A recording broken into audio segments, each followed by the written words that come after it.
hello' guys good morning everyone কি খবৰ আপোনালোকৰ আশা কৰোঁ খবৰ সকলোৰে ভাল এয়া ৰাতিপুৱাই চাহ বনাই আছে মায়ে কেটলিত পূৰা ধুৱাই আছে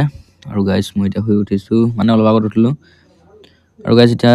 ফাদাৰৰ লগত আহি গ'লোঁ কাম চাবলৈ মানে কাইলৈৰ পৰা ফাদাৰৰ লগত কামত আহিম যিহেতু তো কামৰ জেগাত চাবলৈ আহিলোঁ তাৰপৰা আহি পাই গ'লি আমি এতিয়া ভিনদেউৰ দোকানত বজাৰ কৰিবলৈ যিহেতু আজি বজাৰ শনিবাৰ আজি বজাৰ বাৰ তো গাইজ বজাৰ কৰি পাই গ'লি ঘৰত এয়া ঘৰত বাইকখন থৈ দিলোঁ আৰু গাইজ ফাদাৰৰ পৰা ল'লোঁ 500 টকা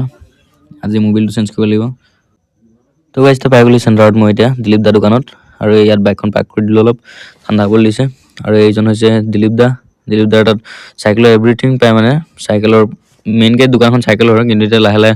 বাইকৰো গেৰেজ নিচিনা খুলি আছে আৰু এতিয়া মোবাইলটো উলিয়াবলৈ দিছে আৰু এইটো হৈছে নতুন মোবাইলটো হিৰ'ৰ লগাইছোঁ হিৰ' বাইক যিহেতু হিৰ'ৰ মোবাইল ঢালিম বুলি ভাবিছোঁ এইটো দাম হৈছে 390 টকা দিলীপ দাই চ' গাইজ এতিয়া মোবাইল চোবাইল চেঞ্জ কৰি আহি পাই গ'লি আমি ডাৰ্লিঙৰ ঘৰত আৰু এইজন বাইনৰ ঘৰৰ খোল আৰু এইফালে গোটেই ৰাইজ বহি আছে মই বহি আছোঁ ইয়াতে তামোলখন খাই তো গাইজ এতিয়া আমি গোটেইকেইটাই কথা পাতি আহিলোঁ যে বগৰী খাবলৈ মন গৈছে বগৰী খাই আহোঁগৈ ঘৰৰ ওচৰতে এইখন ৰাজগড়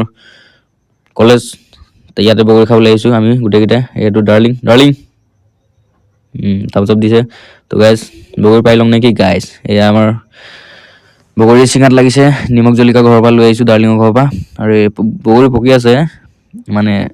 পাৰিব লাগিব এতিয়া তো গাইজ এতিয়া বগৰী চগৰী খাই মেলি আহি পাই গ'লি ঘৰত আৰু ঘৰত মই মানে অহাৰ লগে লগে কুকুৰটো মানে দৌৰি আহে মই বুলিয়ে নহয় ঘৰৰ যিকোনো এজন সদস্য যেতিয়া আহে বাহিৰৰ পৰা তেতিয়া দৌৰি আহে মানে মিঠাই চিঠাই আনিছে নেকি বুলি কিন্তু মই আকৌ একো নানো নহয় ভিক্ষাৰী মই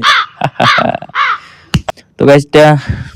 আহি গ'লোঁ আবেলি হৈ গ'ল এতিয়া আহি গ'ল ধনমনিৰ লগত ধনমনিয়ে বোলে ফটো দুকপিমান মাৰে বুলি কৈছিলে সেইকাৰণে ফটো মাৰিবলৈ আহিলোঁ ইয়াতে ফটো দুকপিমান ক্লিক কৰি দিলোঁ তো আজিলৈ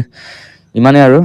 বিশেষ একো নাই ব্লগটোত তো আজিলৈ বাই বাই নেক্সট এটা ব্লগত লগ পাম